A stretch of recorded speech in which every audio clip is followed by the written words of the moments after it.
नमस्कार, न्यूज 24 देख रहे हैं आप। मैं हूं आपके साथ डॉक्टर मीना शर्मा। राजस्थान की राजनीति में देश के प्रधानमंत्री की उपस्थिति से गर्माहट और ज्यादा बढ़ गई है, और वो भी तपिश उस रेगिस्तानी इलाके में जिसे सर्दी और गर्मी में जाना जाता है टेम्परेचर के लिए, चूरू जिले। चूरू जिले में राष्ट्रीय और अंतर्राष्ट्रीय खिलाड़ी देवेंद्र झाझड़िया के समर्थन में पहुंचे देश के प्रधानमंत्री। वहीं सीकर में मुख्यमंत्री और प्रधानमंत्री की रैली में निश्चित रूप से पूरी बीजेपी ने ताकत झोंकी। प्रधानमंत्री ने जो कुछ कहा वो तो हम आपको सुनाएंगे, और आपने जरूर न्यूज 24 के फेसबुक और यूट्यूब चैनल पर भी सुना होगा, हमारे नेशनल टेलीविजन चैनल पर भी सुना होगा। लेकिन चूरू, सीकर, झुंझुनू, ये तीनों जो लोकसभा क्षेत्र है, यहाँ पर एक बहुत बड़े समाज का जो असर होता है और जिसका नाम जाट समाज है, जिसे किसान वर्ग भी कहते हैं, वो बहुत बड़ी भूमिका निभाने वाला है। तीनों सीट का गणित जो है वो जाट वोट से प्रभावित होता है। चूरू जिले की चर्चा हमने आपके साथ पहले भी की है। आज हम प्रधानमंत्री जहां पहुंचे चूरू, उसके पड़ोसी जिले झुंझुनू में आपको लेकर चल रहे हैं। झुंझुनू वो लोकसभा क्षेत्र है जहां की जो मतदाता है वो बहुत बड़ा जागरूक है। यहाँ सिर्फ चुनावों के दिनों में राजनीति की बात नहीं होती है, बल्कि 365 दिन 24 घंटे यहाँ पर लोग राजनीति को जीते हैं। यहाँ से आज से दशकों पहले 2 महिलाएं निकली राजनीति के मैदान में, जिन्होंने राजस्थान की राजनीति में अपनी अलग पहचान बनाई। एक कमला बेनीवाल उप मुख्यमंत्री बनी, दूसरी सुमित्रा सिंह जो विधानसभा है उसमें अध्यक्ष बनी। लेकिन यहाँ की राजनीति में भी एक परिवार का दबदबा इतना ज्यादा रहा कि कांग्रेस के भीतर ओला परिवार वर्सेस बाकी कांग्रेस पार्टी की राजनीति पिछले सालों दशकों से देखने को मिल रही है। लेकिन इस बार ओला परिवार की विरासत और नरेंद्र मोदी के परिवार, इन दोनों के बीच जंग होने वाली है, क्योंकि जो चेहरा बीजेपी ने उतारा है शुभकरण चौधरी का, वो चेहरा यहाँ पर ओला परिवार की ताकत को चैलेंज दे पाएगा, ये आसान नहीं है। लेकिन मोदी के चेहरे के नाम पर ओला परिवार को यहाँ चुनौती देने जा रही है बीजेपी।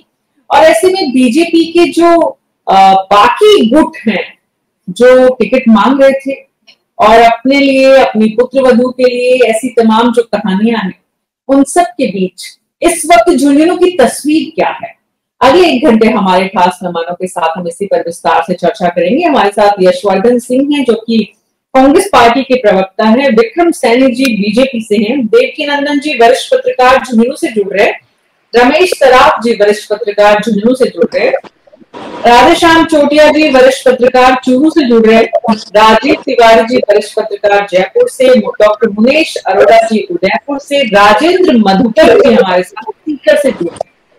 तो हमने कोशिश की है कि इन तीनों जिलों की राजनीति के साथ साथ राज्य की राजधानी और मेवाड़ इलाका, जो राजस्थान की राजनीति को तय करता है, इन सब की नजर से हम देखते हैं शेखावाटी में पहले प्रधानमंत्री की यात्रा, और साथ ही झुंझुनू लोकसभा सीट पर इस वक्त की जो तस्वीर है। तो शुरुआत में करना चाहूंगी राधेश्याम चोटिया जी आपसे, क्योंकि आज प्रधानमंत्री पहुंचे, आपकी नजर आ रही यात्रा में आप रैली के गवाह बने, प्रधानमंत्री को सुना आपने?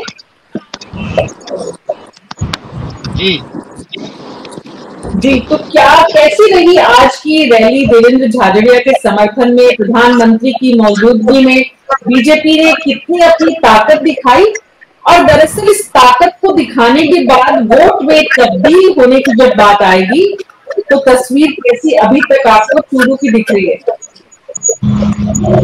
लीड की दृष्टि से ताकत दिखाने में भारतीय जनता पार्टी निश्चित रूप से सफल हुई है, लेकिन वोट में परिवर्तन होगा कि नहीं होगा यह तो आने वाला समय ही बताएगा।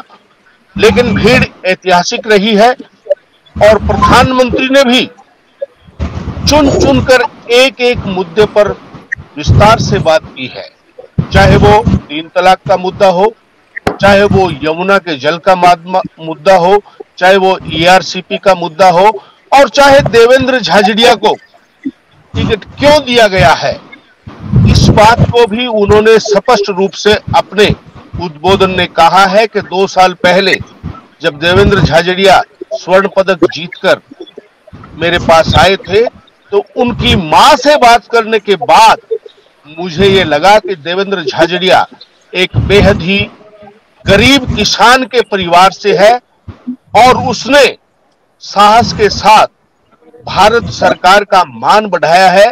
तो ऐसे व्यक्ति को खिलाड़ियों के मान सम्मान के रूप में आगे लाना चाहिए और मैंने उस वक्त ही ये निर्णय कर लिया था कि इनको अवसर दिया जाएगा।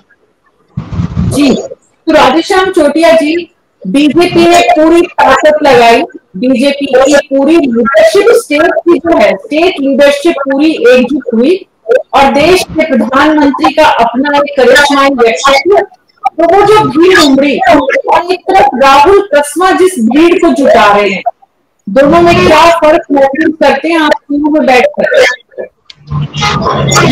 देखिए, आज की जो भीड़ थी उसका, बाकी तो सभी अपना ऑडियो ऑफ कर लीजिए प्लीज, उसका श्रेय अगर जाता है तो वो पूर्व नेता प्रतिपक्ष राजेंद्र राठौड़ को जाता है। बेहद सलीके से, योजनाबद्ध तरीके से उन्होंने ऐसी ऐतिहासिक मीटिंग नरेंद्र मोदी की करवाई है। और जहां तक बात राहुल कस्वां की है तो राहुल कस्वां के अब तक के जितने भी, चाहे वो चूरू विधानसभा क्षेत्र के 2 दिवसीय चुनावी दौरे का हो या अन्य तहसीलों में, उन्होंने कभी भी अभी तक मुद्दे पर कोई बात नहीं की है। उन्होंने अपना पूरा जो फोकस है वो राजेंद्र राठौड़ को रखा है, यानी उसको अप्रत्यक्ष रूप से हम जाट बनाम राजपूत भी कह सकते हैं, क्योंकि वो बार बार सामंतवादी सोच के कारण से मेरा टिकट कटा है, काका ने मेरा टिकट कटाया है, इस तरह के मुद्दे अपने भाषणों में लगातार कह रहे हैं। अन्य चूरू लोकसभा क्षेत्र में किसी विकास कार्य को लेकर अभी तक उनकी जबान से कुछ भी प्रस्फुटित नहीं हुआ है। और साथ ही आश्चर्यजनक बात यह है कि राहुल कस्वां कांग्रेस में आ गए हैं, लेकिन राहुल गांधी, खड़गे या प्रदेश के किसी भी कांग्रेस के नेता का नाम अपनी जुबान पर लाने में अभी तक हिचकिचा रहे हैं और अपनी उपलब्धि के रूप में भी जो कुछ बता रहे हैं वो 10 साल के प्रधानमंत्री नरेंद्र मोदी के कार्यकाल के दौरान जो कार्य, चाहे रेलवे की वो बात करते हो, चाहे अन्य बात करते हो, चाहे किसानों को मुआवजे की बात करते हो, उपलब्धि के रूप में वो अप्रत्यक्ष रूप से नरेंद्र मोदी की उपलब्धि को भी प्रस्फुटित अपनी जुबान से कर रहे हैं। तो ऐसे में संगठन से दूर होकर बिना संगठन की ताकत के कांग्रेस पार्टी की ताकत उन्हें कितनी मिल रही है ये भी मैं आपसे समझूंगी राधेश्याम चोटिया जी, लेकिन रमेश सराफ जी के पास चलते हैं। झुंझुनू पर ये जो राधेश्याम जी ने जो बताया है कि चूरू में दरअसल किसान वर्ग और सामंत वर्ग के खिलाफ इस लड़ाई को लाने की कोशिश जो राहुल कस्वां कर रहे हैं, उसका असर क्या आप झुंझुनू में भी देख रहे हैं? राधेश्याम सराफ जी, क्या झुंझुनू में ओला परिवार अपनी विरासत को बचा पाएगा? देखिए, चूरू में जो सामंतवाद की बात की जा रही है वह सब सिर्फ चुनावी मुद्दा है। चूरू में चुनाव लड़ रहे दोनों ही जाट समाज से हैं, एक ही क्षेत्र के सादुलपुर क्षेत्र के रहने वाले हैं।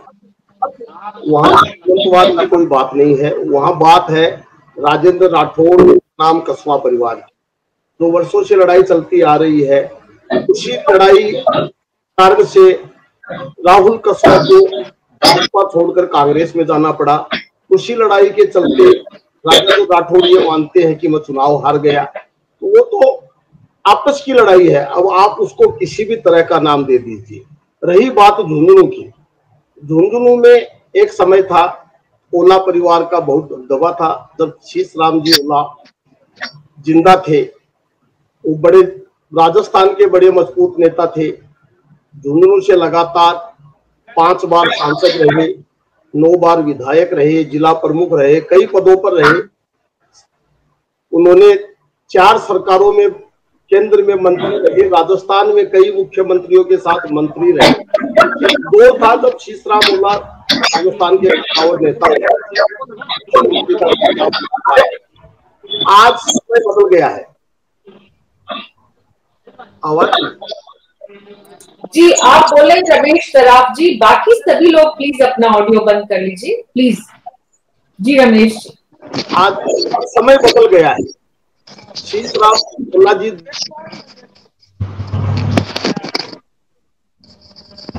आपका ऑडियो बंद हो गया रमेश जी, आपको बंद नहीं करना है। शीशराम ओला जी 2009 तक के चुनाव में सांसद बने थे। और 2014 में जो चुनाव हुए उसमें उनकी पुत्र वधू राजवाला ओला जी ने चुनाव लड़ा था कांग्रेस टिकट पर, तो उनकी जिला प्रमुख रह चुकी थी, लेकिन वो 2 लाख से अधिक वोटों क्योंकि शीशराम ओला जी के पुत्र विजेंद्र ओला जी लगातार झुंझुनू से 4 बार विधायक का चुनाव जीत चुके हैं।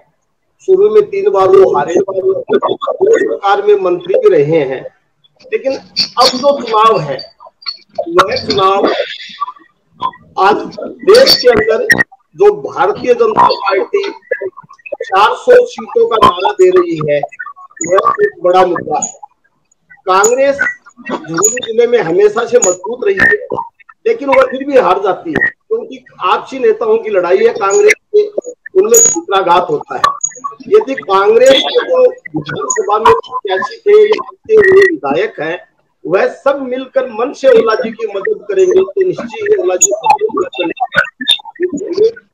वरना परिणाम उनके विपरीत भी जा सकता है, कुछ कहा नहीं जा सकता। जहां तक तो अभी स्थिति स्पष्ट नहीं है, अभी अनिश्चितता की स्थिति है। और ऐसा नहीं है कि ओला परिवार जो है वो अपनी जिस तरह शीशराम ओला ने जितनी बड़ी उपलब्धि राजनीति के मैदान में हासिल की, परिवार अब जो है उसी तरह से पूरे जनमानस को अपने साथ ले पाएगा। विजेंद्र ओला कितने कामयाब होंगे ये देखना होगा। लेकिन देखिए नंदन जी, आपके पास आती हूं मैं, मेरी आप सबसे हम्बल रिक्वेस्ट है, आप बाकी सभी लोग अपना ऑडियो बंद कर लीजिए। देखिए नंदन जी, एक तरफ रमेश जी ने जो बात कही वो बिल्कुल सही है मैडम। अभी एक सवाल और चाहती हूँ जिसका जवाब आप दें कि कांग्रेस पार्टी की अंदरूनी क्लेश, अंदरूनी कलह है झुंझुनू में और प्रदेश में जो है। बीजेपी की भी अंदरूनी कलह झुंझुनू में, जो टिकट के दावेदार थे, जो सांसद थे जिनके टिकट कटे, और सबकी अंदरूनी कलेश जो है वो बीजेपी के कैंडिडेट को कितना नुकसान करेगी। वहां बीजेपी कितनी लामबंद है, एकजुट है। देखिए, ये तो चाहे कांग्रेस हो बीजेपी हो, जिसको टिकट नहीं मिलता है वो विरोध करता ही है। परंतु आज वोटर बहुत समझदार है। मेरे विचार से झुंझुनू का अगर ये देखा जाए तो ओला परिवार को मतलब फायदा मिल रहा है, ये लोग मानते हैं। बाकी मोदी लहर के अंदर शुभकरण मजबूत दावेदार रहेगा, और जितना अभी तक शुभकरण का विरोध इतना ज्यादा रूप में टिकट के दावेदारों का सामने नहीं आ रहा है, और वो किसी का छोटा मोटा विरोध है तो शुभकरण जी बराबर सबके संपर्क में है। ओला जी मजबूत कैंडिडेट है, उनका परिवार मजबूत था, जैसा रमेश जी ने भी बताया, आपने भी बताया, ये बात सही है। परंतु मोदी लहर जो 400 प्लस सीटों की बात करते हैं तो वोटर समझदार है। वोटर को ये लगता है कि अगर हमने ओला जी को जिताया तो हमारे मतलब इसको झुंझुनू को क्या मिल पाएगा, और अगर शुभकरण को जिता दिया तो वो केंद्र से कुछ मदद लेकर के आएंगे। ये भी एक बहुत बड़ा फैक्टर काम करेगा। जी, तो ऐसे में इसमें कोई दो राय नहीं है, झुंझुनू शेखावाटी का जो वोटर है वो बड़ा जागरूक है, राजनीतिक रूप से सक्रियता रहती है। ऐसे में एक जो नैरेटिव बन रहा है कि ये पूरा का पूरा चुनाव किसान वर्ग और सामंत वर्ग आमने सामने नहीं, ऐसी कोई बात नहीं है। अभी बड़े नेताओं की रैलियां कांग्रेस की भी नहीं हुई है, बीजेपी की नहीं हुई है, क्योंकि असमंजस, देखिए चुनाव का मतलब ही ये है कि कब ऊंट किस करवट बैठ जाए। और फिर भी चुनाव के जब बड़े नेताओं की रैली कांग्रेस की होगी, बीजेपी की होगी, वोटर्स का भी अभी मान लो करीब 14 दिन वोटिंग होने में, 19 तारीख को वोटिंग है, आज 5 तारीख हुई है, वोटिंग में भी अभी समय है। वोटर भी अभी माहौल को देख रहा है, परख रहा है। तो ऐसा लगता नहीं है कि आज अपन ये बात कह सकते हैं कि बीजेपी जीतेगी, कांग्रेस जीतेगी। लेकिन फिर भी वोटर यहाँ का जागरूक है। मेरा यही विचार है कि भी सब समीकरण एक हफ्ते में क्लियर हो जाएंगे और कैंडिडेट दोनों ही सशक्त है, इसमें कोई दावा नहीं है। जी, तो दोनों कैंडिडेट सशक्त हैं और दोनों कैंडिडेट, एक तरफ मोदी का चेहरा है, दूसरी तरफ ओला परिवार का राजनीतिक इतनी जबरदस्त मजबूत पृष्ठभूमि है, और तीसरी तरफ दोनों राजनीतिक दलों की आंतरिक क्लेश गतिरोध भी है, कम ज्यादा लेकिन है जरूर। तो देखिए सब जगह ही रहेगा, एक टिकट तो कोई भी पार्टी एक आदमी को देगी, तो वो जो दूसरा दावेदार है वो तो देखो विरोध करेगा। लेकिन अब सवाल ये है कि शीर्ष नेतृत्व उस विरोध को कैसे मतलब उसको हल कर पाता है, ये उसके ऊपर रहता है। जी निश्चित रूप से। तो मैं वापस आप लोगों के पास आऊंगी। राजीव तिवारी जी, इसका मतलब एक बात यहाँ पर साफ हो गई है कि इस चुनाव में मुद्दों के नाम पर अब जैसे जैसे चुनाव नजदीक आता जा रहा है, वैसे वैसे मुद्दों के नाम पर एक तरफ मोदी का चेहरा है और दूसरी तरफ मोदी का विरोध है।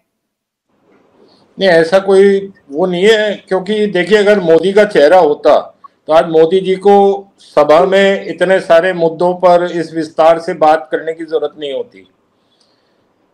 और जैसा अभी देवकीनंदन जी बता रहे थे कि लोगों को ये लगता है कि शुभकरण जी जीत जाएंगे तो केंद्र से ज्यादा मदद झुंझुनू को मिल पाएगी। तो पिछले 2 बार भी झुंझुनू से भाजपा के ही सांसद थे, तो क्या वहां पर केंद्र से कोई मंत्रिमंडल में जगह मिली या कोई केंद्र से बहुत बड़ी मदद मिल गई, वहां पे कोई बहुत बड़ी योजनाएं आ गई, कुछ ऐसा अगर कुछ हुआ हो तो देवकीनंदन जी बताएं। देखिए मदद मिलनी नहीं मिलनी ये तो देखो आंकड़ों का खेल है। अब ये मैं राजनीतिक तो हूं नहीं, बाकी फर्क जरूर पड़ता है। आज क्या होता है कि अगर कभी भी जैसे जो सरकार है अभी जैसे मान लो भाजपा की सरकार राजस्थान में बन गई, अब अगर कांग्रेस के कैंडिडेट के पास कोई भी आदमी किसी काम के लिए जाता है, उसे काम नहीं करना, तो सबसे पहला उसका जवाब यही होता है कि भाई हमारी सरकार नहीं है। देखिए ये बात अलग है कि सरकार हमारी नहीं है, लेकिन पिछले 10 साल में सरकार भी आप ही की है, तो झुंझुनू का ऐसा क्या विकास हुआ, काम क्या हुआ, सवाल ये है। काम क्या हुआ वहां पे, विक्रम सैनी जी बड़ी अब जो वहां के नागरिक देख रहे हैं कि 2 टर्म के अंदर हमारा कितना काम हुआ, तो अगले टर्म में क्या शुभकरण जी जीत, वो भी मजबूत कैंडिडेट है, ऐसा नहीं है, कोई ये नहीं है कि ब्रजेंद्र ओला से वो जीत नहीं सकते।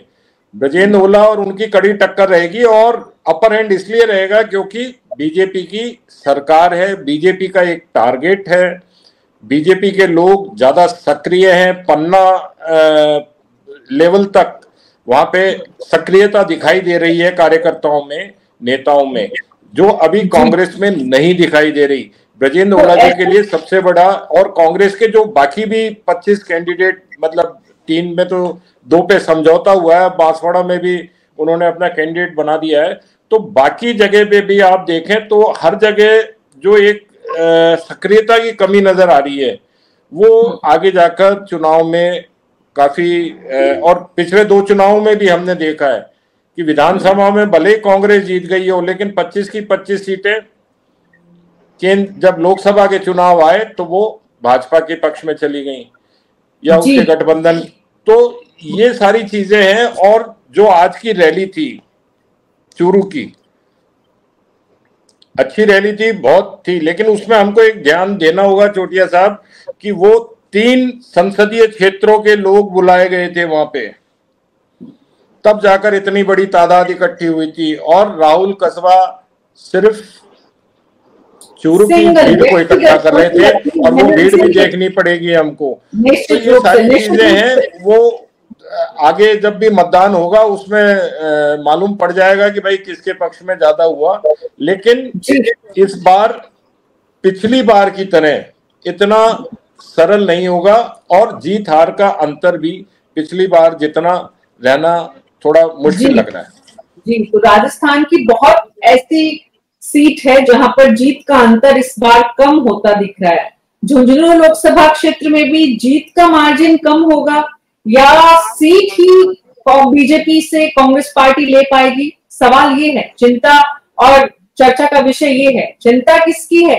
चिंता बीजेपी की है कि कांग्रेस की? विक्रम सैनी जी बड़े उत्सुकता से उतावले होकर झुंझुनू में पिछले 2 टेन्योर में सांसदों के हुए कार्यकाल की जानकारी देना चाह रहे हैं।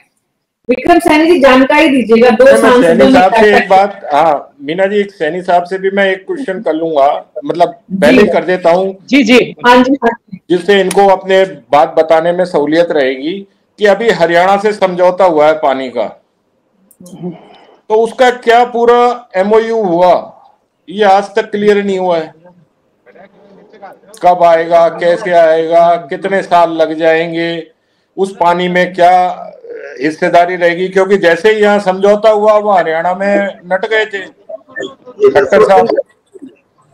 तो ये सारी चीजें एक बार लोगों पे क्लियर तो हो जाए ना, जिससे कि भाजपा को सहूलियत होगी वोट देने में लोगों को। बस यही पूछना था। विक्रम सैनी जी मैम देखिए, अभी अब चर्चा चल रही थी झुंझुनू जिले के चुनावों को लेकर। मैं आपको बताऊं, पिछले 2 बार योजना से भारतीय जनता पार्टी 2014 में और 2019 में भारतीय जनता पार्टी के इस जिले में सांसद पहली बार बने थे। 2013 में जब सांसद माननीय संतोष जी अहलावत बनी थी, तो झुंझुनू जिला सैनिकों के लिए, अपने गौरव के लिए, अपने पराक्रम इतिहास के लिए जाना जाता है। तो पहली बार झुंझुनू जिले में इतनी बड़ी संख्या में सैनिक होने के बावजूद भी सैनिक स्कूल पहली बार झुंझुनू जिले को मिला, तो संतोष जी अहलावत के और भाजपा के सांसद बनने के बाद में नरेंद्र मोदी जी की सरकार के अंदर बना। झुंझुनू जिले के वीर सैनिकों को शौर्य उद्यान अगर मिला, जिसका बड़े लंबे समय से यहाँ के आवाम को, यहाँ के सैनिक परिवारों को इंतजार था, उनको उनकी शहादत और उनकी वीरता को प्रदर्शित करने के लिए अगर शौर्य उद्यान मिला, तो पहली बार मिला। झुंझुनू जिले को अगर 2014-15 की बात करें तो NH से झुंझुनू जिला पहली बार तब जुड़ा जब संतोष जी अहलावत यहाँ से सांसद थी। तो झुंझुनू जिले की अगर बात करें तो ओला परिवार के पूर्व में लेके और उसके बाद में अगर अब के सरकार, अब अगर पिछले टर्म को भी आप लें तो झुंझुनू जिले को मेडिकल कॉलेज मिला है। झुंझुनू जिले के BDK हॉस्पिटल के अंदर 250 सिलेंडर्स का आपको ऑक्सीजन का प्लांट मिला है। 4 यहाँ पर बाईपास रोड निकली है, फतेहपुर है, पिलानी के अंदर है, मंडावा के अंदर है, झुंझुनू के अंदर है। तो झुंझुनू जिले के अंदर बात करें, एक बहुत लंबा समय भारतीय जनता पार्टी के पास नहीं रहा, लेकिन 10 सालों का एक गौरवमय इतिहास भी भारतीय जनता पार्टी के साथ रहा था। अभी आप तुलना कर रहे थे माननीय शीशाम जी ओला के साथ। ओला जी ने झुंझुनू जिले के लिए 2 काम बहुत अच्छे किए। एक तो काम उनकी नजर में हो सकता है कि वो बहुत बढ़िया हो, झुंझुनू जिले के अंदर कॉपर प्लांट होता था, वो खुद खान मंत्री थे और एक ऐतिहासिक और अंतर्राष्ट्रीय स्तर की पहचान रखने वाला कॉपर प्लांट जहां लाखों लोगों को नौकरी और रोजगार के अवसर प्राप्त करते थे, वो माननीय शीशाम ओला जी के खान मंत्री रहते हुए बंद हुआ था। दूसरा, शीशाम ओला जी ने नहर के नाम पर जो यहाँ की भोली भाली जनता को बहलाते रहे। और मैं आपको बताऊं, सूरजगढ़ के अंदर एक चिड़िया गांव है जहां पर वो हर बार जाते और चुनाव से पहले एक पत्थर लगाते और वहां पर फावड़ा चला के नहर का उद्घाटन कर देते थे। और जनता पिछले 25 साल से 30 साल से शीशाम जी ओला से उस नहर के आने का इंतजार करती रही थी। तो जनता ने एक तरफ शीशाम ओला के नहर के वादे देखे हैं, उनके रोजगार के नाम पर कॉपर प्लांट के अंदर जिस तरह से बंद होकर युवाओं के साथ जो छल करके और झुंझुनू जिले के सबसे बड़ा जो रोजगार का साधन था उसे छीन लिया गया। तो शीशाम ओला जी के एक लंबा समय, कांग्रेस का एक लंबा समय और भारतीय जनता पार्टी के 10 सालों की अगर तुलना की जाए, क्योंकि आप 10 सालों में देखिए एक ऐसा नेता था जिसके कमिटमेंट के प्रति लोगों का विश्वास था, जिसकी वजन पत्ता के ऊपर विश्वास था। लोग जानते थे कि गारंटी का मतलब नरेंद्र मोदी है। विक्रम जी, लेकिन हर बार आपने 3 चुनाव, तीनों बार आपने कैंडिडेट बदले। आपने कैंडिडेट क्यों बदले, ये जनता पूछेगी सवाल। आपकी सांसद की परफॉर्मेंस कोई क्राइटेरिया नहीं था। अगर आपने इतना काम किया तो फिर सांसद को उसका उत्साहवर्धन और उसका पुरस्कार तो मिलना चाहिए। लेकिन मैं यशवर्धन सिंह जी के पास पहले जाऊंगी, यशवर्धन जी, इतने सारे काम जो यहाँ पर विक्रम जी बता रहे हैं, यहाँ इन कामों का फायदा बीजेपी को होगा, तो ऐसे में कांग्रेस पार्टी के पास कहने को क्या है? क्योंकि पहले से ही एक तो कांग्रेस के पास ये परेशानी है कि ओला परिवार वर्सेस कांग्रेस है। तो ऐसे में चुनाव में सवाल ये है कि जो मार्जिन है उसको ही आप कम कैसे करेंगे? मीना जी, कांग्रेस पूरी तरह एकजुट होकर चुनाव लड़ रही है। पूरे जिले में हमारे 8 में से 6 विधायक हमारे जीते हुए हैं। बहुत मजबूत टीम है इस वक्त कांग्रेस की और उसको अगर आप ग्राउंड पे एनालिसिस करेंगे तो आपको पता लग जाएगा कि बीजेपी पूरी तरह पिछड़ चुकी है इस पूरे चुनाव में। दूसरा जो आप बता रहे हैं, हमारे जो कैंडिडेट है विजेंद्र जी ओला और बीजेपी के जो कैंडिडेट है शुभकरण जी, इन दोनों में जमीन आसमान का अंतर है। आपको शायद मैं याद दिला दूं, जिले में एक सबसे बड़ा घोटाला आज तक का हुआ है, टोल घोटाला, जिस पर मैं सुप्रीम कोर्ट तक लड़ा। सुप्रीम कोर्ट तक लड़कर 4 टोल बंद करवाए। वो सारे के सारे टोल जो हमारे भाजपा के प्रत्याशी हैं उनके थे। हेडलाइंस पे अखबारों में महीनों तक लगातार छपता रहा कि इसमें इतना बड़ा घोटाला हो गया है, पैसे खा गए हैं। तो जनता, हर घर की जनता जानती है कि टोल का घोटालेबाज कौन है। तो जब ये वोट मांगने जाते हैं, पीछे से लोग हंसते हैं कि यही वो व्यक्ति है जिसने हमारे टोल के पैसे खा लिए।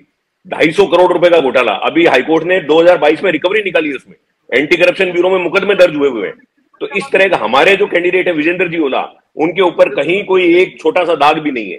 तो जनता जो कैंडिडेट देख रही है, सबसे पहले तो उन दोनों में बहुत बड़ा फर्क है। दूसरा, जैसा अभी विक्रम मेरा छोटा भाई है, इसने बताया यमुना के मामले में, मैं 6 साल से खुद पीआईएल में लिटिगेंट हूं और मेरी पीआईएल के कारण 31,000 करोड़ रुपए की डीपीआर 2020 में केंद्रीय जल आयोग को भिजवा दी। 4 साल तक केंद्रीय जल आयोग उस 31,000 करोड़ की डीपीआर को दबा के बैठा रहा, क्योंकि यहां पे राज्य सरकार थी कांग्रेस की और ये किसी भी तरीके से चाहते नहीं थे कि ये काम हो कांग्रेस के रहते हुए। तो ये एक राजनीतिक द्वेषता के चलते पूरे जिले को इन लोगों ने प्यासा मारा है इन लोगों ने। तो ये बात पूरे जिले की जनता जानती है कि यमुना जल समझौते को किस तरीके से दबाया गया। और अभी ये जो कथित एमओयू की बात कर रहे हैं, 2 बार कोर्ट में तारीख पड़ चुकी है उस कथित एमओयू के होने के बाद, लेकिन ये कोर्ट में भी स्टेटस रिपोर्ट दाखिल नहीं कर रहे हैं कि हमने वो एमओयू किया क्या है। जनता को नहीं बता रहे हैं, विपक्ष को नहीं बता रहे हैं, कोर्ट को नहीं बता रहे हैं, उसको बिल्कुल छुपा रखा है। तो हम सारी जनता अब इस बात पे पूरे में संशय आ गया है कि इन लोगों ने कोई एमओयू किया भी है या केवल चुनावी जुमला था, केवल चुनावी साल में, चुनावी महीने में आकर ये केवल एक घोषणा कर दी कि हमने एमओयू कर लिया। तो एमओयू कर लिया तो है कहां वो एमओयू? उसका प्रारूप तो दिखाइए, कोर्ट को तो दिखाइए कम से कम। कोर्ट आपसे पूछ रहा है आपने क्या एमओयू किया है, वहां पे कोई कागज नहीं दे रहे। 17 फरवरी को ये एमओयू किया, उसके बाद में मार्च में तारीख आ गई, अभी 2 अप्रैल को तारीख थी। कल के पूरे अखबारों में हेडलाइन न्यूज है कि साहब इन लोगों ने कोर्ट में भी कोई एमओयू नहीं शो किया। तो इस तरीके से ये लोग राजनीति कर रहे हैं। और अगर तो सवाल ये है यशवर्धन सिंह जी, जितनी बातें आप बता रहे हैं, क्या वाकई में झुंझुनू लोकसभा क्षेत्र में ये मुद्दे आप जनता तक पहुंचा पा रहे हैं? राजेंद्र मधुकर जी, आप सीकर बैठकर सुनते हैं तो झुंझुनू में इन सब मुद्दों की चर्चा होती है? इस चुनाव में कहीं मुद्दे जनता के बीच पहुंच रहे हैं? से मैडम, मैं अभी लक्ष्मणगढ़ से आ रहा हूं, जहां से प्रदेशाध्यक्ष है कांग्रेस के गोविंद सिंह डोटासरा। आज मुख्यमंत्री लाल शर्मा जो है वो स्वामी सुविधानंद सरस्वती के समर्थन में आए थे और उन्होंने अपने पूरे भाषण में किसान और नौजवानों की बात की। उन्हें पता है कि शेखावाटी है, वहां सबसे ज्यादा कृषि से जुड़ा हुआ एक वर्ग है जो निश्चित रूप से बड़ा वोट बैंक है। और ऐसे में माना जाता है कि जाटों को साधने के लिए मुख्यमंत्री भजनलाल ने कहा कि स्वयं एक किसान हूं और किस तरह से आपने देखा होगा पिछले 5 सालों में किसान के जो बच्चे हैं जो भारतीय सेना में रहते हैं, शेखावाटी जनपद हृदयस्थल सीकर, यहाँ के जो सैनिक है वो सरहद पर रहते हैं, 50 डिग्री तापमान पर वहां रहते हैं, -50 डिग्री शीतलता में वो रहते हैं। तो एक तरफ जो है यहाँ का जो किसान है भीषण गर्मी में जिस तरह से वो धरती का सीना चीर करके सोना पैदा करता है, वहीं सरहद पर जो सैनिक है वो सुरक्षा करता है। लेकिन इन्हीं किसानों के साथ धोखा हुआ है पिछले 5 सालों में कि यहाँ यही वो स्थान है जहाँ का एक व्यक्ति जो प्रतिनिधि है वो पेपर लीक में इन्वॉल्व है और उन्होंने कहा कि हमने 84-85 लोगों को गिरफ्तार कर लिया है और आने वाले दिनों में हम एक गिरोह के जो सरगना है उनको गिरफ्तार कर रहे हैं। धीरे धीरे हम आरपीएससी की ओर बढ़ रहे हैं। डीपी जारोली की बात वहां की गई।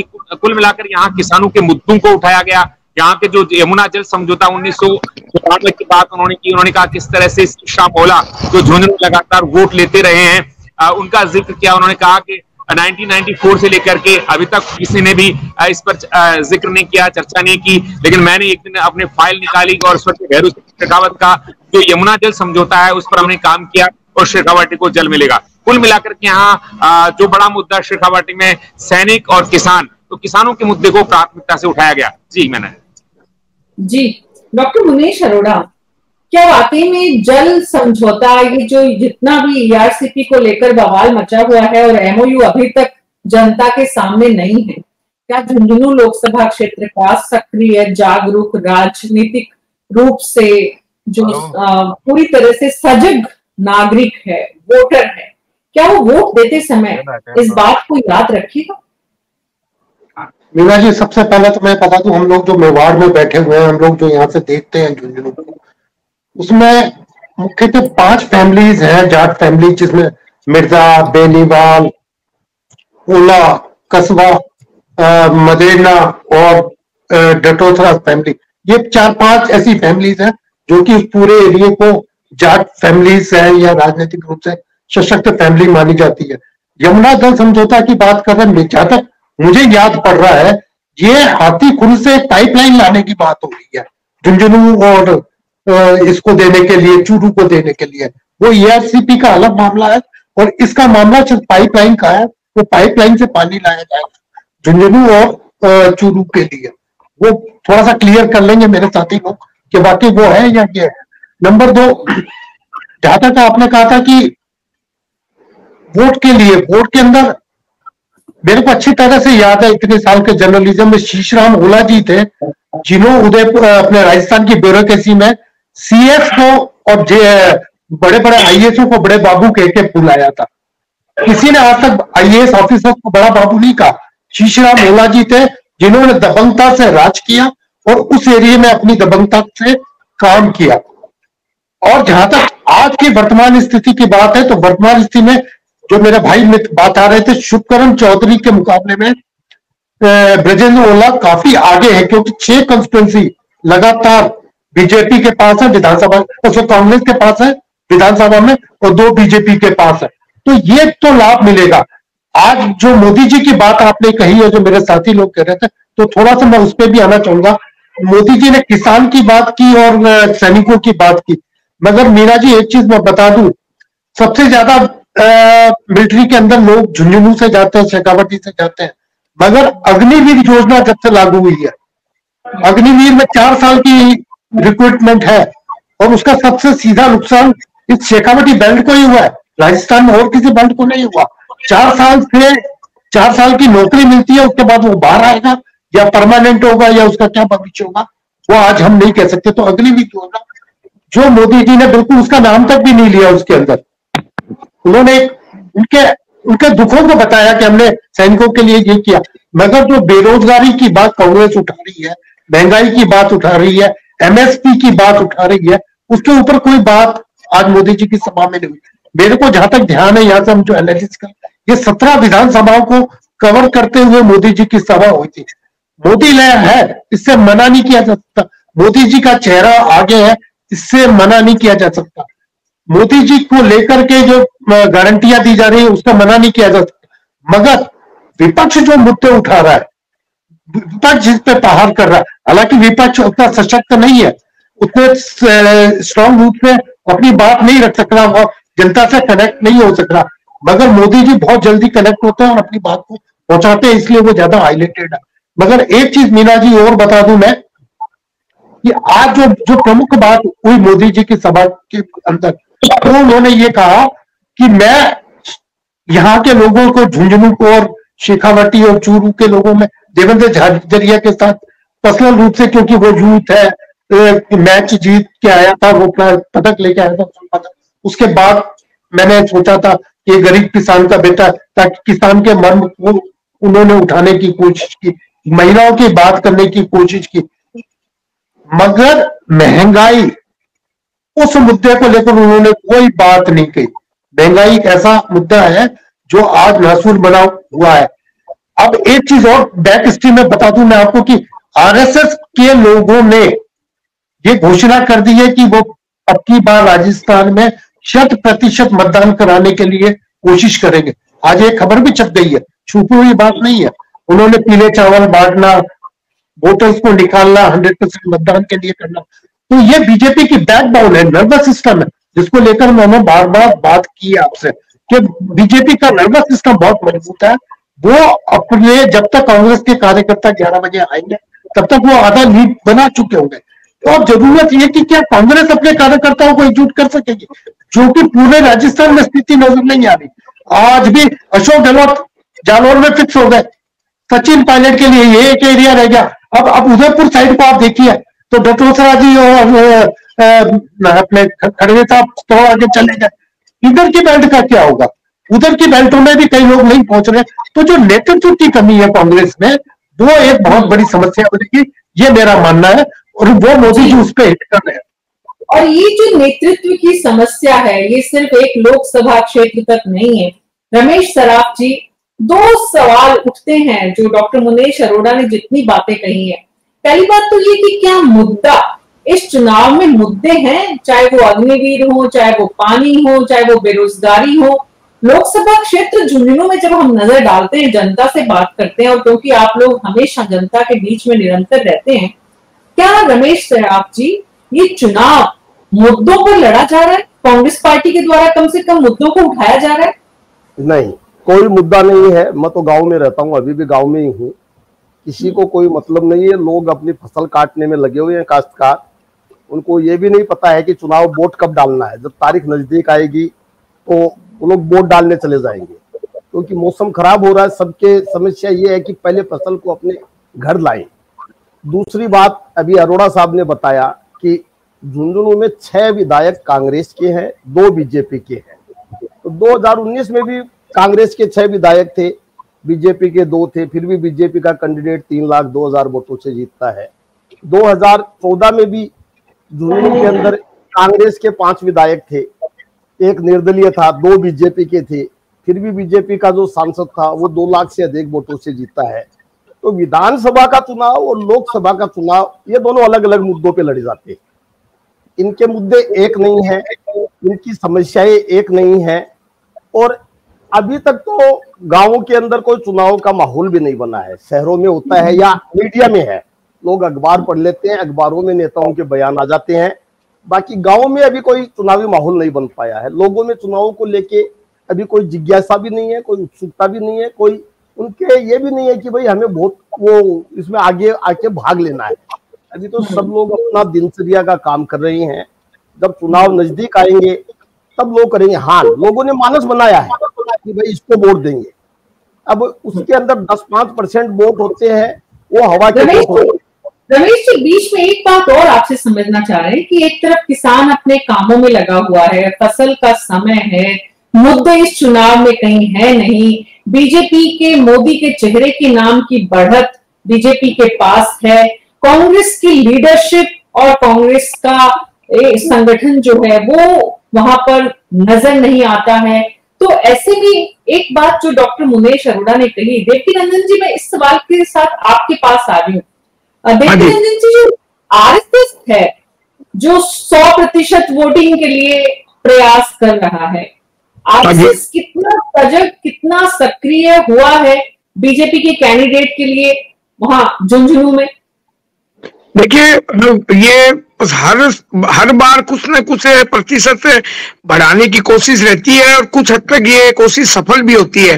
फिर भी वोटिंग बहुत कमजोर होती है। उसकी वजह कुछ मौसम, कटाई, ब्याह शादी का सीजन, ये भी एक बहुत बड़ा मायने रखता है। फिर हर आदमी ये सोचता है मेरे एक वोट से क्या होगा। अभी ये जब तक लोगों में भ्रांति नहीं निकलेगी कि आपके एक वोट से ही सरकार बनती है, तब तक वोट का प्रतिशत 100% नहीं हो सकेगा।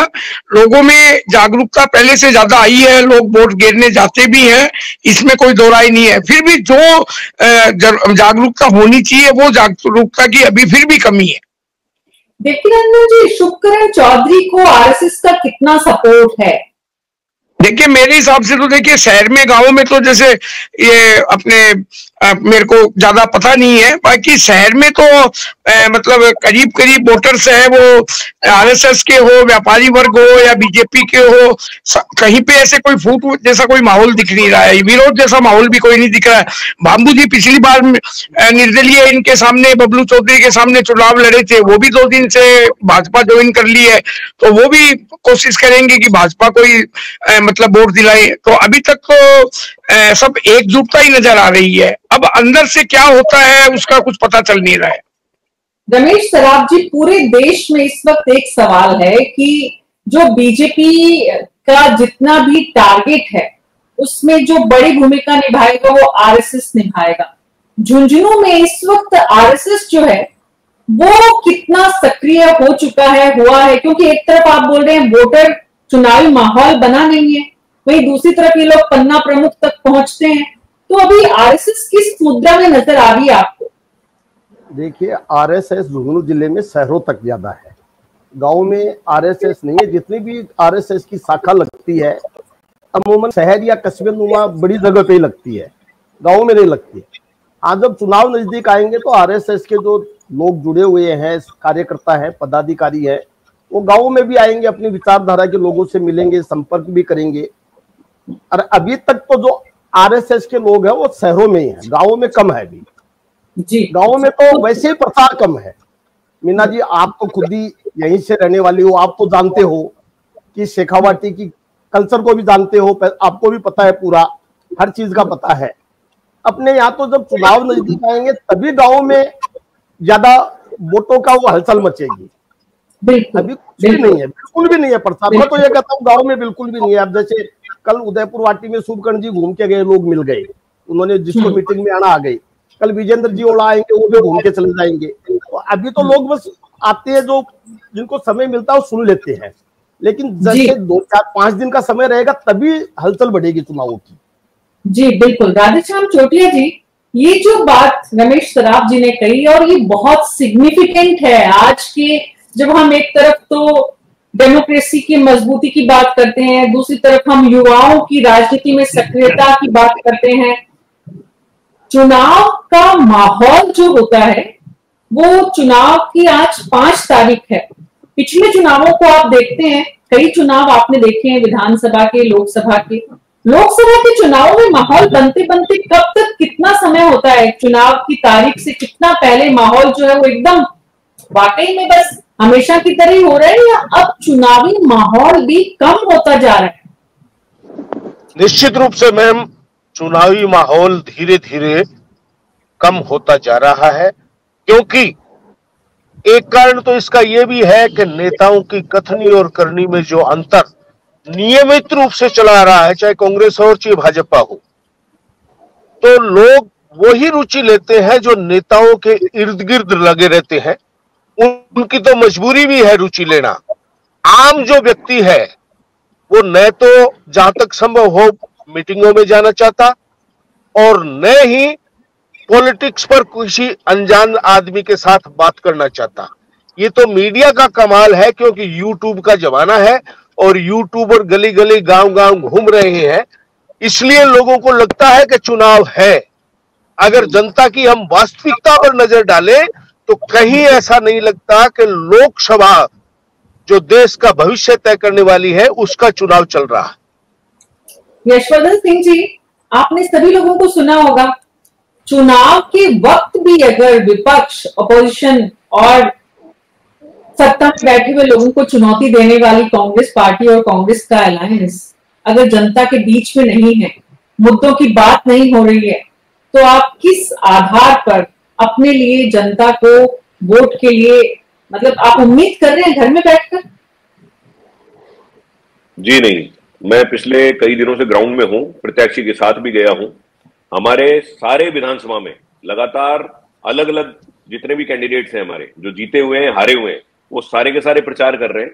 ये अलग बात है, जैसा अभी चोटिया जी ने बताया कि आजकल छोटे जो यूट्यूब चैनल्स हैं उनकी रीच ज्यादा हो गई है और जो नेशनल चैनल्स हैं उनको लोगों ने थोड़ा कम देखना चालू कर दिया है, इसलिए ऐसा लग रहा है। अभी एक ये जो फसल कटाई वाला एक बड़ा इश्यू है कि पूरी जनता जो है, गांव की जनता, वो फसल काटने में लगी हुई है, इसलिए भी अभी थोड़ा माहौल दोनों ही पार्टियों का ऐसा लग रहा है। अभी आप अगले 4-5 दिन में जब ये फसल पूरी कट जाएगी उसके बाद देखिएगा। और ग्राउंड पे जो मुद्दों की बात है, किसान का सबसे बड़ा मुद्दा है पानी और इनकम, और अग्निवीर युवाओं का सबसे बड़ा मुद्दा है। हमारे शेखावाटी पूरे हिंदुस्तान में सबसे ज्यादा फौजी देने वाला इलाका है। हमारे राजस्थान के पहले परमवीर चक्र विजेता पीरू सिंह जी भी यहीं से हैं, लेकिन जब से ये अग्निवीर आई है, युवा इतना निराश हो चुका है कि हम गांव गांव जहां भी जा रहे हैं वहां पे युवाओं का एक ही है कि साहब इसे अग्निवीर को खत्म करवाइए। हमारा तो पूरा पूरा मोटिवेशन ही खत्म हो गया। और किसानों की जो बात है, पानी की कमी बहुत बड़ा इश्यू है हमारे, और जो किसानों की इनकम दुगनी करने वाली बात थी, मैं चैलेंज करता हूं भाजपा को कि अगर वो किसानों की इनकम दुगनी के नाम पर वोट मांग ले तो यहां पे इनकी जमानत जब्त हो जाए, क्योंकि कोई इनकम दुगनी नहीं हुई है। उल्टा किसानों को, जो आंदोलनकारी थे, उनको इतना बदनाम करने की पूरी कोशिश की गई सरकार की तरफ से, तो वो एक बड़ा मुद्दा है हमारे यहाँ पे। तो अग्निवीर और किसान, ये दो बड़े मुद्दे हैं, और इसी का रिजल्ट 4 तारीख को आएगा, आप देखिएगा। यशवर्धन जी, रमेश सराफ जी, राधेश्याम चोटिया जी हमारे साथ ये लोग ग्राउंड से जुड़े हुए हैं। मैं आ रही हूँ राजेंद्र मधुकर जी आपके पास से आ रही। ये लोग ग्राउंड से जुड़े हुए हैं और ये लोग जो बता रहे हैं वो जो वहां देख रहे हैं, आप कुछ यूट्यूब चैनल्स की जिनकी चर्चा कर रहे हैं उन्हीं को देखकर माहौल आपको लग रहा है कि कांग्रेस पार्टी का वर्कर उन यूट्यूब चैनल्स के कैमरा के आगे पहुंच रहा है और उससे माहौल बन रहा है, तो अलग बात है। नहीं तो जो जमीन पर माहौल नजर ही नहीं आ रहा है, कांग्रेस का वर्कर मुद्दों को उठा ही नहीं रहा है, चुनाव में मुद्दे है ही नहीं। कुछ टेलीविजन चैनल्स पर आपके प्रवक्ता जो बोल देते हैं उससे आप ग्रामीण गांव के परिवेश में खेती करने वाले किसान तक पहुंच जाएंगे, इसकी संभावना कम रहती है। बोले राजेंद्र मधुकर जी। मैं आपको बता दूं, झुंझुनू पिछले 3 महीने से गांव में किसान यमुना के मुद्दे पर धरने पर बैठे हैं, अभी भी धरने चल रहे हैं। तो जो ग्राउंड पे जो मुद्दे हैं, बिल्कुल स्थापित मुद्दे हैं। अग्निवीर स्थापित मुद्दा है, पानी की किल्लत स्थापित मुद्दा है, किसान की आय स्थापित मुद्दा है। इन सब पे ऑलरेडी काम हो रहा है, और इसके साथ ही पेपर लीक वाला मुद्दा है, वो भी बहुत बड़ा मुद्दा है। करने की बात कर रहे हैं। कुछ गांवों ने बहिष्कार कर दिया चुनाव का कि हमारी किसी मांग को 10 साल में सुना नहीं गया, तो हम बहिष्कार करते हैं चुनाव का। तो इसलिए मुद्दे हैं वहां पे, और अभी एक बार ये खेती का काम पूरा हो जाए, उसके बाद में आप देखिएगा पूरी तरह बाहर निकल कर आ जाएगा सारा माहौल। रमेश सराफ जी ने बताया पेपर लीक का मुद्दा भी है, बहुत बड़ा मुद्दा है युवाओं में इस समय जो पकड़े जा रहे हैं। झुंझुनू जिले का भी सब इंस्पेक्टर पकड़ा गया है, चूरू का भी पकड़ा गया है, चारों तरफ के पकड़े जा रहे हैं ट्रेनिंग में से। जो पेपर लीक है ये बहुत बड़ा मुद्दा है, और इस मुद्दे पर कांग्रेस कटघरे में रहती है, क्योंकि हर सरकार में पेपर लीक हुआ है, कोई सरकार दूध की धुली नहीं थी। लेकिन जो ताजा मुद्दा जो पकड़े जा रहे हैं, अभी लेटेस्ट में कांग्रेस की सरकार गई है, उनके समय में भर्तियां हुई है, नई सरकार ने अभी भर्ती शुरू नहीं की है, तो वो भी एक बहुत बड़ा मुद्दा है। जी राजेंद्र मधुकर जी है, कांग्रेस सरकार के वक्त ही गठित हुई थी, जिसके लेयर्स उतरते अब अपराधी पकड़े जा रहे हैं। आप सुनने की थोड़ी ताकत भी रखिएगा। मैं बताता हूं आपको कि आखिर क्या कारण है कि लोकसभा के चुनाव में उस तरह का उत्साह नहीं है। उसका कारण है कि कांग्रेस का हरावल दस्ता चुनाव नहीं लड़ रहा है। न पूर्व मुख्यमंत्री अशोक गहलोत ने चुनाव लड़ने का मन बनाया, न सचिन पायलट ने बनाया, न गोविंद सिंह डोटासरा ने बनाया, न हरीश चौधरी ने बनाया, न शांति धारीवाल ने बनाया। कांग्रेस एक तरह से मनोवैज्ञानिक रूप से टूट चुकी है, और वहां का जो द्वितीय कतार के जो योद्धा है, उन्होंने ये चिंतन कर लिया कि निश्चित रूप से प्रथम कतार के जो योद्धा है वो युद्ध नहीं करना चाहते हैं, इसलिए पूरी तरह से मन से हार चुकी है। ये बड़ा मुख्य कारण मानता हूं मैं, मेरा मानना है। अच्छा, एक बात और है यशवर्धन जी, आप कह रहे हैं कि धरने पर भी लोग बैठे हैं, वहां पर आपकी पार्टी के कार्यकर्ता भी सक्रिय है। झुंझुनू में अभी तक कौन कौन से बड़े नेता आपके पहुंचे बड़ी रैली करने के लिए आपके उम्मीदवार के समर्थन में? नहीं, अभी आने वाले दिनों में बड़े नेता भी आएंगे। ये पूरा जैसे अभी तो मोदी जी पहली बार चूरू आए इस पूरे एरिया में ही, वैसे ही हमारे भी बड़े नेता अब आएंगे, और सारा शेड्यूल है, पूरा प्लान है। तो जब भी वो शेड्यूल जारी होगा तब पता लगेगा, लेकिन पूरी प्लानिंग है हर तरीके से। अलग अलग हिस्सों पे बड़े नेता भी आएंगे। और जैसा अभी राजेंद्र मधुकर जी बोल रहे हैं, मैं इनसे सवाल पूछता हूं कि वसुंधरा राजे जी चुनाव लड़ रही है क्या? इनका कौन सा बड़ा नेता चुनाव लड़ रहा है? कोई नहीं। हमारे सचिन पायलट जो है वो छत्तीसगढ़ के प्रभारी हैं, वो क्यों चुनाव लड़ेंगे जब वो प्रभारी हैं तो? और अशोक गहलोत साहब पूरे राजस्थान को देख रहे हैं, और हमारे जो 25 कैंडिडेट है वो 25 के 25 मजबूत कैंडिडेट है। कहीं कोई ऐसा कोई नैरेटिव बनाने की कोशिश की जा रही है। आपके तो हारे हुए, हमारे शुभकरण जी 2 बार लगातार एमएलए का चुनाव हार चुके हैं, तीसरी बार इनको लोकसभा में लाने की क्या मजबूरी थी? ये बड़े नेता है क्या? तो इनके बीजेपी के तो कोई बड़े नेता चुनाव लड़ ही नहीं रहे कोई, यानी वसुंधरा जी तो कैंपेन ही नहीं कर रही है पूरे राजस्थान पे भी, केवल अपने बेटे के पास है। ये तो बात वसुंधरा जी अपने बेटे के पास है, अशोक गहलोत जी अपने बेटे के पास है, राजीव तिवारी जी ये जो दूसरे लोकसभा राजस्थान में जा रहे हैं, अभी जयपुर आके गए हैं और कल भी जयपुर रहेंगे, हर जगह जा रहे हैं। जी, जयपुर की बैठकों में तो आना उनको जरूरी है, लेकिन सवाल ये राजीव तिवारी जी कि कांग्रेस को दरअसल लीडरशिप किसकी मिल रही है इस वक्त राजस्थान में, नजर आ रही है आपको? हमारे प्रदेश अध्यक्ष है गोविंद डोटासरा जी, वो पूरी तरह लीडरशिप दे रहे हैं। गहलोत साहब है, पायलट साहब है, सभी है। देखिए, ना तो कैंडिडेट सीरियस है, देश में कम से कम स्पष्टता है कि अध्यक्ष कौन है, इतनी तो स्पष्टता है। यहाँ पे अध्यक्ष भी पूरे प्रदेश में नहीं जा पा रहे झुंझुनू में, क्योंकि वो किसान वर्ग से खुद आते हैं और आजकल तो वो लगातार जहां जाते हैं मंच पर डांस करते हैं, और उस डांस के भरोसे क्या वो राजस्थान में राजनीतिक डांस कराने में सफल होंगे? क्या सवाल ये है। देखिए, कुल मिला के बात ये है, मेरी आवाज कट रही है क्या? आ रही है सर। तो कुल मिलाकर बात यह है कि अभी अगर देखा जाए तो कांग्रेस उतनी सीरियस नहीं है, जबकि अब सिर्फ 14 दिन शेष है। अभी तक ना तो अगर देखा जाए, गांव की बात अलग है, वहां खेती किसानी का मामला है, फसल कटाई का काम चल रहा है, मौसम भी बिगड़ रहा है, उनको चिंता है, बारिश आ गई, ओले आ गए, आंधी चल गई तो उनकी फसल बर्बाद हो जाएगी, वो बात अलग है। लेकिन शहरों में क्या है, शहरों में तो सब काम वैसे ही है। अगर सक्रियता दिखाई जाती, आप ये देखिए जयपुर जैसे शहर में ना तो कांग्रेस का उम्मीदवार दिख रहा है, ना बीजेपी का उम्मीदवार दिख रहा है। हमने तो विधानसभा चुनाव में ही अपने इलाके में कोई उम्मीदवार को आते जाते जनसंपर्क करते नहीं देखा। तो अब सीरियसनेस इतनी कम हो गई, सबको ये पता है कि ये केंद्र का चुनाव है, केंद्रीय नेतृत्व ही आएगा, वो हमारे लिए वोट मांग लेगा, वो कर लेगा, सारी चीजें हो जाएंगी। और इस बार मैं आपको फिर बता दूं, भले ही संघ वाले 100% की कोशिश कर लें, कांग्रेस वाले 100% की कर लें, भाजपा वाले 100% की कर लें, लेकिन 1-2% से ज्यादा मतदान नहीं बढ़ने वाला। 14 से 19 के बीच में भी 2%, 3% बढ़ा था। इस बार सबसे बड़ी जो एक चीज है कि शुक्रवार को यहाँ पोलिंग है 19 तारीख को, शनिवार इतवार की छुट्टी है। तो बहुत बड़ा वर्ग नौकरी पेशाओं का ऐसा है कि उनको इतना लॉन्ग वीकेंड बड़ी मुश्किल से मिलता है, तो वो अपने घूमने निकल जाएंगे। अभी से आप अगर इस चीज की सत्यता को जानना है तो अभी से 19, 20, 21 की राजस्थान के या और दूसरे हिल स्टेशन के, क्योंकि छुट्टियां खत्म शुरू हो गई है, बच्चों की एग्जाम्स खत्म हो गए 10th 12th के, तो वो आप देख लीजिए कि होटल्स और जो वो है उनमें बुकिंग कितनी है, अब क्या मालूम पड़ जाएगा जी।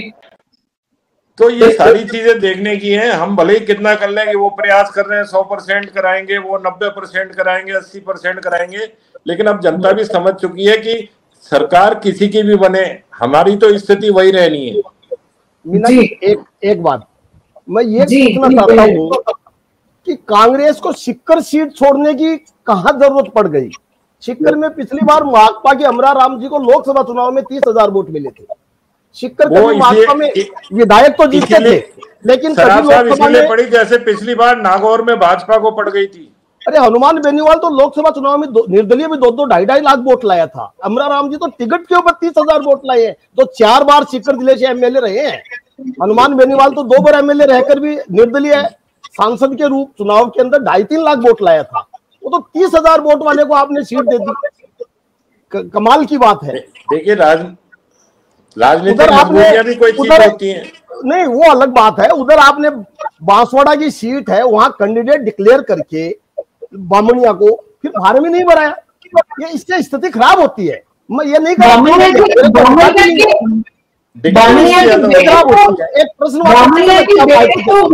बामनिया तो राजकुमार रॉक के पहले दिन नामांकन में खुद पहुंचे हुए थे। नहीं कांग्रेस पार्टी को पता नहीं था कि खुद नहीं गया था, लेकिन फिर कांग्रेस ने घोषित नहीं किया था उनको उम्मीदवार। आ गया, आप लोगों ने चलाया, जयपुर बैठ के सब मीडिया में आ गया, क्या घोषित नहीं किया, फिर बाकी क्या रह गया? उनका नाम जब तक कि वेणुगोपाल के दस्तखत से लिस्ट जारी नहीं होती, जब तक वेणुगोपाल वाली लिस्ट तो आप मीडिया में आप लोग छाप देते हैं, उसको पढ़ के सही मान लेते हैं। मीडिया ने ये नहीं कहा कि घोषित कर दिया, उनका नाम आगे चल रहा है, ये आता है। सीट जिसने तीनों सीट बाप पार्टी ने, भारतीय आदिवासी पार्टी 3 सीट जीती है, तीनों सीटों पे उनकी टक्कर में कांग्रेस रही है। भाजपा बहुत पीछे रही है तीनों सीटों पे, फिर भी कांग्रेस ने दे दी। भाजपा तो आधे वोट नहीं ला पाई। कांग्रेस पार्टी की कमजोर स्थिति है, ये तो पार्टी को भी पता है, और इसीलिए बांसवाड़ा में ऐसी स्थिति भी हुई कि तमाम प्रयास बाप के साथ, भारत आदिवासी पार्टी के साथ करने के बाद भी सफलता नहीं मिली। और उसके बाद आखिरकार राजकुमार राउत ने बड़ा सोशल मीडिया पे विनम्र अपील करके इज्जत बचाने की किसकी कोशिश की, राजीव तिवारी जी, वो मैं आपसे समझूंगी, लेकिन डॉक्टर मुनेश अरोड़ा आप बताएं। मैडम, जो मीना जी आप जो बात कर रही है बांसवाड़ा की, ये तो एक रणनीति का हिस्सा थी। मुझे मेरी कांग्रेस नेताओं से बात हुई थी, वो लास्ट मोमेंट तक उसको टाल के ही रखना चाह रहे थे, क्योंकि जो हालात है वहां के, वो पूरी तरह से कांग्रेस जानती है कि बाप को लड़ाना ही है वहां पे, बाप फाइटिंग में है और बाप को इंटरनल सपोर्ट भी है। तब तक लास्ट के 15 मिनट तक वो एक अलग तरह का खेल था। मगर मैं जो मुख्य मुद्दे के लिए बात करना चाह रहा था, आज प्रधानमंत्री ने जो चूरू में कहा, मॉडर्न वोट बैंक आपकी झुंझुनू लोकसभा सीट के अंदर एक इंपॉर्टेंट है, उसमें एक विधायक भी मॉडर्न वर्ग का है ना, एक विधायक भी उसमें से आता है। उन्होंने जो मुद्दा उठाया और जिस तरह से उन्होंने पेश किया, उन्होंने ये कहा कि ट्रिपल तलाक का मुद्दा लाकर हमने न सिर्फ उस महिला की हेल्प की है, बल्कि उसके फादर की भी हेल्प की है, जिसकी बेटी दुखी होती थी, उसके बच्चों की भी हेल्प की है, उसकी माँ की भी हेल्प की है, उसकी भाइयों की भी हेल्प की है, उस औरत की सिक्योरिटी की भी हेल्प की है। तो उन्होंने एक ट्रिपल तलाक के मामले को लेकर पूरे मुस्लिम समाज को घेरा कि मुस्लिम समाज इंटरकनेक्टेड है। आप ये मत समझिए कि खाली ट्रिपल तलाक एक मॉडर्न लेडी का मामला, ये पूरे समाज में उसकी बाप, बेटी, बहन, उनके रिश्तेदारों से जुड़ा मामला है। तो ये जो मुद्दा है जिसको कांग्रेस अभी टच नहीं करना चाह रही थी, उसको भी उन्होंने डेंट किया है। तो वो जो वोट बैंक है, जो मॉडर्न वोट बैंक है, उस मुद्दे की ओर ध्यान जा रहा था। मेरा अपने साथियों से चाह रहा था कि वो वोट बैंक जिस पर प्रधानमंत्री मोदी इतना डेंट करके गए, उसको लेकर अब क्या हालत बनेगा, वो क्वेश्चन आप थोड़ा सा करें तो ज्यादा ठीक है।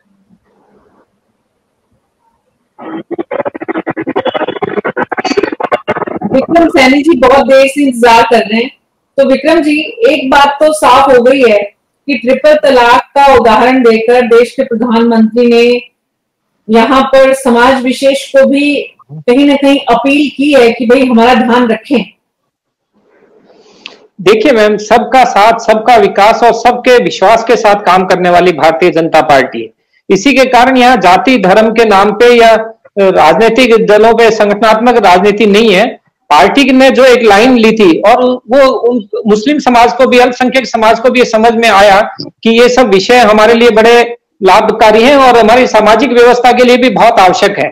आप एक तरफ देखिए कि हम चर्चा कर रहे थे झुंझुनू जिले की राजनीति पे, तो मैं आपको बताऊं कि ओला परिवार पिछली बार भी 2014 में राजवाला ओला जी, संतोष अहलावत जी के सामने थी, और आप मानिए कमोवेश विधायकों की स्थिति भी यही थी कि 2 विधायक भाजपा के पास थे और 6 विधायक कांग्रेस के पास थे। उसके बावजूद भी राजवाला संतोष जी अहलावत से आधे मत भी प्राप्त करने में सफल नहीं हो पाए थे। तो देश की जनता किसी नेता के कमिटमेंट पे विश्वास करती है। भारतीय जनता पार्टी एक दिन के लिए वोट मांगने के लिए नहीं निकलती है। भारतीय जनता पार्टी 5 सालों के लिए जनता के बीच में रहती है, उनके मुद्दों के साथ रहती है, उनके दुख सुख में खड़े रहने के साथ होती है, अपनी योजनाओं से जनता को लाभ देने का प्रयास करती है। और इसी के कारण यह है कि देश की जनता एक तरफ नरेंद्र मोदी जी की गारंटी पे पूरा भरोसा करती है, क्योंकि लोगों ने देखा है कि इसी राजस्थान की भूमि पर राहुल गांधी जब 1 से 10 तक की गिनती गिन के जाते हैं और कर्जा माफी की बात करते जाते हैं, युवाओं के भत्ते की बात करके जाते हैं, और सरकार कोई भी काम करने में सफल नहीं हो पाती। पुरानी बात में नहीं जाते हैं विक्रम जी, वर्तमान में रहते हैं। लेकिन नंदन जी, क्या वाकई अभी झुंझुनू से 2 दिन पहले सभापति रहे हुए खालिद हुसैन ने भी कांग्रेस को छोड़ दिया है। ताजा घटनाक्रम है, वो सभापति रहे हैं, वो भी डायरेक्ट निर्वाचित सभापति रहे हैं, जिसमें जनता ने सीधे वोट दिया था। उसमें उन्होंने 2 दिन पहले दिया, वो नीतियों से त्रस्त होके ही दिया है। जी, तो यानी बीजेपी मजबूत स्थिति में दिख रही है। सवाल ये उसके बाद भी देवकी नंदन जी, अगर एक एक वोट की काउंटिंग देश के प्रधानमंत्री खुद कर रहे हैं, एक एक वोट के लिए टारगेट कर रहे हैं, क्या माइनॉरिटी की महिलाएं बीजेपी को वोट देगी? कुछ वोट प्रतिशत धीरे धीरे बीजेपी को माइनॉरिटी के मिलने लगे हैं। ऐसा नहीं है कि माइनॉरिटी के वोट बीजेपी जैसे पहले जीरो मानती थी। अब महिलाएं हो या पुरुष हो जो धीरे धीरे बीजेपी को लाइक करने लगी है। उसकी वजह है कि बीजेपी की जो कार्यशैली है उसका पारदर्शी है और मेरे विचार से कुछ प्रतिशत वोट मिलेंगे, ज्यादा नहीं मिलेंगे। और ओला जी इसीलिए उनको माइनॉरिटी के वोट एक तरफे मिलते हैं इसीलिए, और वो बहुत ज्यादा संपर्क करते भी नहीं है कि उनको ये श्योरिटी रहती है मेरे को तो मेरे समाज के वोट मिल जाएंगे, माइनॉरिटी के वोट मिल जाएंगे, तो वो वोट को उतना अहमियत देते भी नहीं है। परंतु इस बार वो भी ये मानते हैं कि भी जोर आ रहा है और वोट कम मिल सकते हैं, इसलिए वो भी पूरा जोर लगा रखा है उन्होंने। जी राधेश्याम जी। मैं ये कहना चाह रहा था मैडम कि आज प्रधानमंत्री नरेंद्र मोदी जी ने चूरू की सभा में एक और बात कही, और वो कही मंचासीन भारतीय जनता पार्टी के नेताओं को इशारे में कि मैं हाथ जोड़कर निवेदन करता हूं कि आप यही नए दिखें। उनका कहने का अभिप्राय यह था कि मेरे को शकल दिखाने में ज्यादा रुचि न ले, जिनका जहां पर काम है वे वहां अपने काम पर ध्यान दे। तो मेरे ख्याल से इस तरह का एक ही व्यक्तित्व वहां मंचासीन था कि वो सतीश पूनिया जो हरियाणा में उप प्रभारी बनाए गए हैं वो वहां थे प्रभारी। उसके अलावा तो सारे चूरू सीकर के कम थे, चूरू झुंझुनू के ही लोग मंचासीन ज्यादा थे। ये भी एक नई बात पहली बार मंच से सार्वजनिक रूप से मोदी जी ने कही है। मंत्री भी थे बहुत कुछ जी, बहुत कुछ उनकी भी तरफ था कि भाई यार जब मोदी खुद आ रहा है तो दूसरों की जरूरत क्या है। मंत्री तो जो अविनाश गहलोत थे वो तो चूरू लोकसभा क्षेत्र के प्रभारी हैं। जी, तो ऐसे में राजीव तिवारी जी बस फाइनल टिप्पणी आपकी कि पूरा जो ये शेखावाटी इलाका है इसमें एक तरफ तो प्रधानमंत्री संकेतों के जरिए पार्टी के नेताओं को भी संदेश दे रहे हैं और अपनी भाषण की उनकी जो कला है उसके जरिए वो उस वोटर की तरफ भी बढ़ रहे हैं जो अभी तक बीजेपी का वोटर नहीं माना जाता है। ये आक्रामक अंदाज बीजेपी का है और कांग्रेस पार्टी की स्थिति केंद्र से लेकर राज्य से लेकर जिले तक में जो हालात इस वक्त हमें बताए गए हैं रमेश जी के द्वारा, देवकी नंदन जी के द्वारा, राधेश्याम जी के द्वारा, यहाँ तक कि ये जो कस्बा है राहुल कस्बा, वो अपनी चुनावी रैलियों में कांग्रेस पार्टी के नेताओं के नाम नहीं ले रहे हैं। तो ऐसे में सिर्फ अपनी व्यक्तिगत मतलब चाहे इसको ईगो कहें या इसको व्यक्तिगत सम्मान कहें या इसको व्यक्तिगत प्रतिष्ठा कहें या जो भी शब्द दें, वाकई में संगठन के सामने कोई भी एक व्यक्ति, चाहे वो संगठन किसी भी राजनीतिक दल का हो, किसी भी वर्ग का हो, किसी भी राजनेता के लिए इतना मुमकिन होगा, चाहे वो राहुल कस्बा हो चाहे विजेंद्र ओला हो।